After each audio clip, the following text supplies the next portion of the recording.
ये भारतीय जनता पार्टी की सरकार है। यहाँ अपराधियों के बारे में ये नहीं कहा जाता। 1 लाख से अधिक माइक या तो उतरे हैं या उनकी आवाज कम हुई है, और शायद इतिहास में पहली बार हुआ है और उत्तर प्रदेश में हुआ है कि अलविदा की नमाज भी सड़कों पे नहीं हुई है। महिलाओं के ऊपर अपराध होने पे यूपी कहां खड़ा है? क्या मानिए आज ये इस प्रश्न के ऊपर ठीक है, तो जीरो टॉलरेंस की बात करने वाली सरकार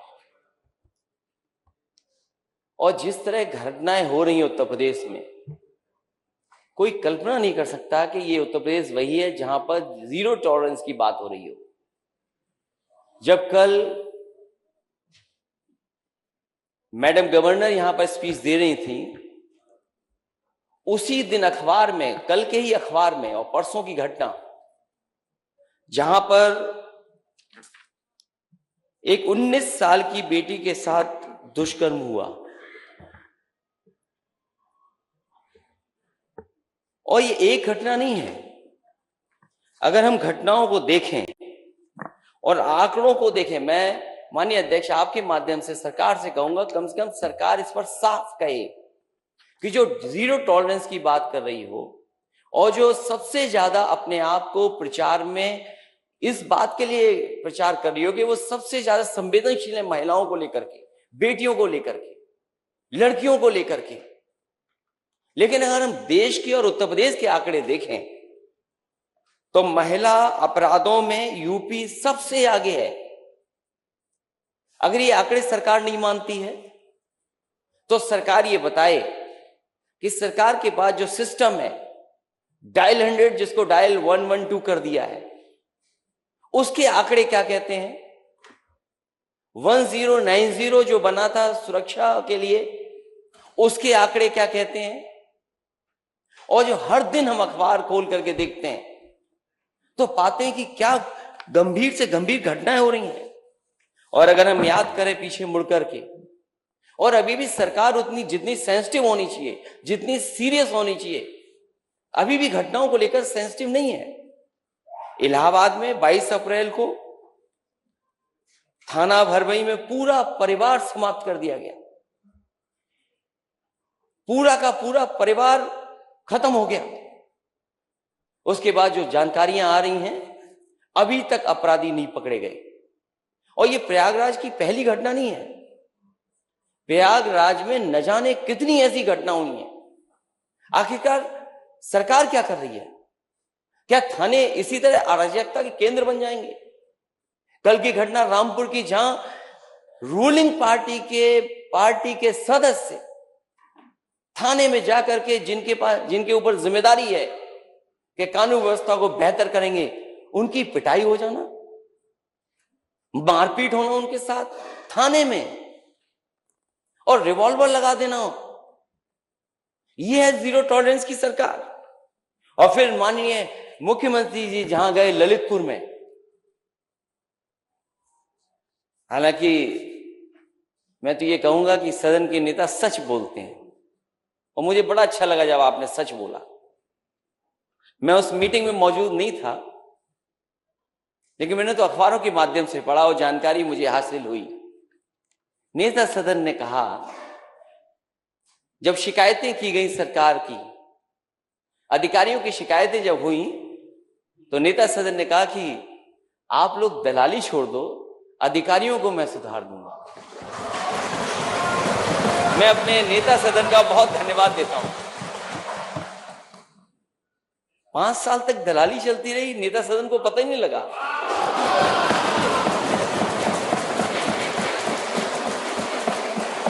और किन अधिकारियों को सुधार दिया। मैं इस विषय को, इसलिए इन विषयों को उठा रहा हूं। मैं खुद गया ललितपुर, और जब मैंने वहां सूचना पाई कि एक बेटी के साथ ऐसी घटना हुई, सरकार ने कार्रवाई की। लेकिन क्या सरकार ये बताएगी कि घटना होने के बाद जीरो टॉलरेंस है? घटना ना हो उसके लिए सरकार क्या कर रही है? इसी तरह सिद्धार्थनगर में, क्योंकि पुलिस को खुली छूट मिली हुई है, सिद्धार्थ नगर में घर में जाकर के पुलिस पकड़ने की कोशिश करती, नहीं पकड़ पाती है, या मां उसको छुटवाने आती, मां को गोली मार दी जाती, और उस घटना को क्या रूप दे दिया गया, किसी और को जाकर के जेल भेज दिया। सच्चाई जनता जानती है, लेकिन सरकार और प्रशासन जब अपराधियों के साथ खड़ा हो जाएगा, जो घटना कर रहे हैं उनके साथ खड़ा हो जाएगा, तो न्याय कैसे मिलेगा? चंदौली की उस बेटी की जो रो रो करके कह रही थी, पुलिस दबिश करने आई थी, क्या दबंगई करने जाती है कि दबिश के लिए जाती है पुलिस?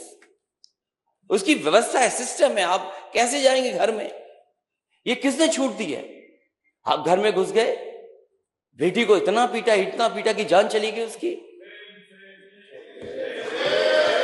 और ये बात मैं नहीं कहता हूं, और आज के जमाने में जब आप डिजिटलाइज कर रहे हो सब चीजों को, हर चीज को आप इंटरनेट से जोड़ रहे हैं, क्या आपने नहीं सुना? माननीय सदस्य जितने भी हैं सबने सुना होगा कि वो बहन क्या कह रही थी।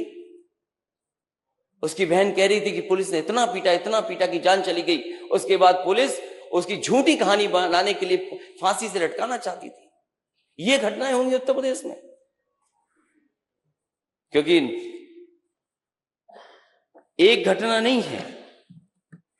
मैं सूची पढ़ सकता हूं, लेकिन मैं सरकार से जानना चाहता हूं। सूची नहीं, नियम 56 किसी एक विषय के ऊपर होता है, एक मैं सरकार से ये जानना चाहता हूं। आप अपना भाषण दो, मैं समझ गया, मैं देखिए आपका धन्यवाद देता हूं। हालांकि मैंने 3 घटनाएं बताई हैं जी। मैं नेता सदन जब मौजूद हैं तो मुझे कम से कम ये जानकारी दें कि क्या उत्तर प्रदेश में सबसे ज्यादा अपराध महिलाओं पे हो रहे हैं कि नहीं हो रहे, और डायल 112 और 1090 उसके आंकड़े क्या कहते हैं?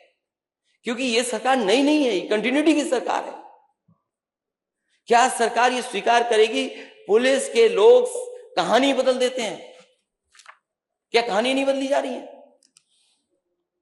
मैं ये सरकार से जानना चाहता हूं, जीरो टॉलरेंस की पॉलिसी में कब महिलाओं पर घटना होना बंद होंगी? बहुत बहुत धन्यवाद दीजिए। ये भारतीय जनता पार्टी की सरकार है। यहां अपराधियों के बारे में ये नहीं कहा जाता कि लड़के हैं गलती कर देते हैं।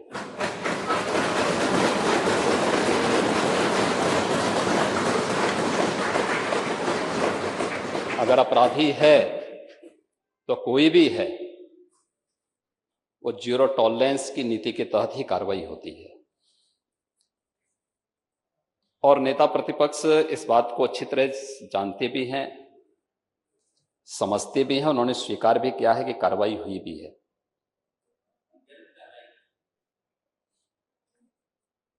क्योंकि आप तो हर उस अपराधी का समर्थन करते हैं जो प्रदेश में अराजकता के पर्याय थे, गुंडागिर्दी जिनका पेशा बन चुका था।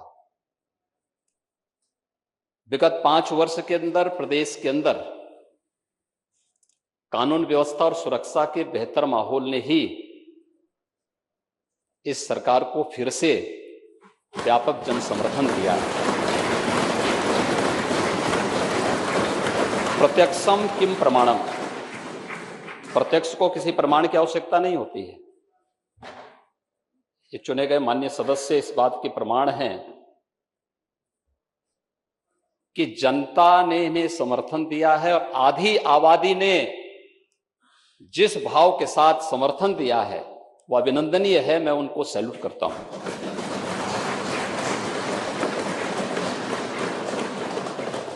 महोदय, पिछले 5 वर्षों के अंदर भी सरकार ने जीरो टॉलरेंस की नीति के तहत ही कार्रवाई की, और फिर इस बात के लिए हम पूरी प्रतिबद्धता के साथ कह रहे हैं कि सरकार अपराध और अपराधियों के मुद्दे पर बिना किसी की परवाह के बगैर अपनी कार्रवाई को जारी रखेगी। सुरक्षा अधिकार, सबको सुरक्षा का अधिकार सबको देना सरकार की जिम्मेदारी है, लेकिन कोई व्यक्ति सरेआम अपराध करे,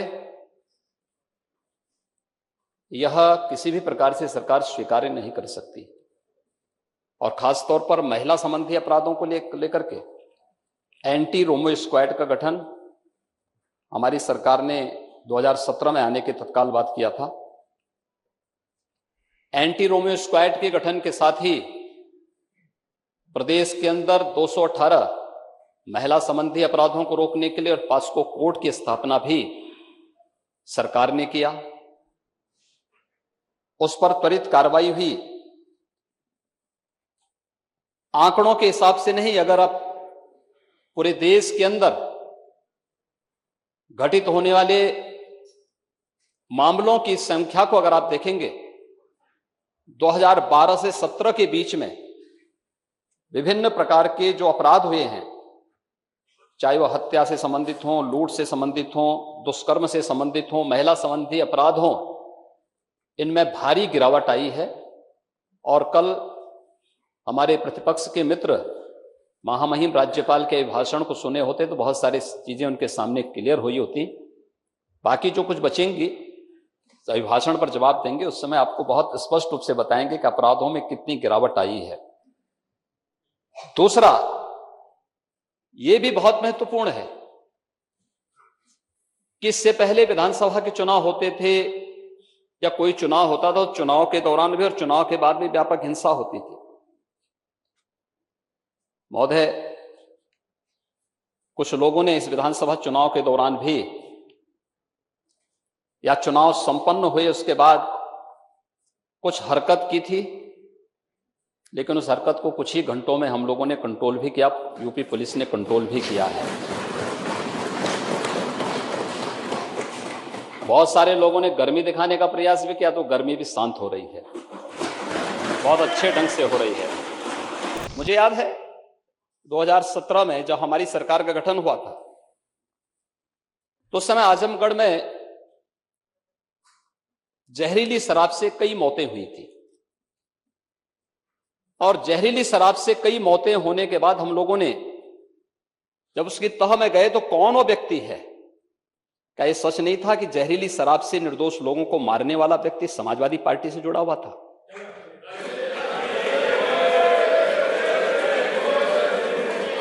हमारे पास उसके पूरे तथ्य हैं, पूरे प्रमाण हैं, और मैं उसका नाम बोलूंगा तो आपको और बुरा लग जाएगा। नाम मत लेने दीजिए। महोदय, अगर नाम ही लेने माननीय सदन के नेता को, तो पिछले 5 साल में इस तरह के काम से जुड़े हुए सबके नाम ले दे। और मैं वही हम तो सबका नाम लेंगे ना। आपको रोका किसने है? आप मुद्दे नेता सदन है, आपको रोका किसने है? हम आप नाम दीजिए, सबका नाम देंगे, चिंता मत करिए। सवाल सिद्धार्थ नगर की घटना की उठाइए ना, पुलिस की गोली से मारा गया है, हो जाए माननीय, लेकिन परिवार को मैनेज करते हैं ये लोग। माननीय मुख्यमंत्री जी की बात आई, उसमें आप एक जिम्मेदार व्यक्ति हैं, प्रदेश के पूर्व मुख्यमंत्री रह चुके हैं, और उस गंभीरता को, पुरानी बात नहीं, आपको इस बात को ध्यान रखना होगा कि जो घटना सिद्धार्थ नगर के अंदर घटित हुई है, उस घटना में देखिए, कोई भी व्यक्ति आज के दिन पर घटित होने वाली किसी भी ऐसी आपराधिक घटना को छुपा नहीं सकता है।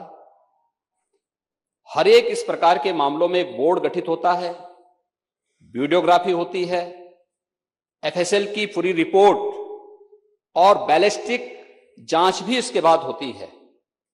और उस सब में ये तथ्य सामने आए हैं कि पुलिस की गोली से नहीं, बल्कि एक अवैध असले से वो हत्या हुई है। दोनों के उसमें अंतर होता है, और एक जिम्मेदार पार्टी से होने के नाते आपको जब सदन में इस प्रकार की बात करते हैं तो कोई ऐसी बात नहीं बोलनी चाहिए जो एक फोर्स की और पुलिस बल के मनोबल को तोड़ने वाली हो।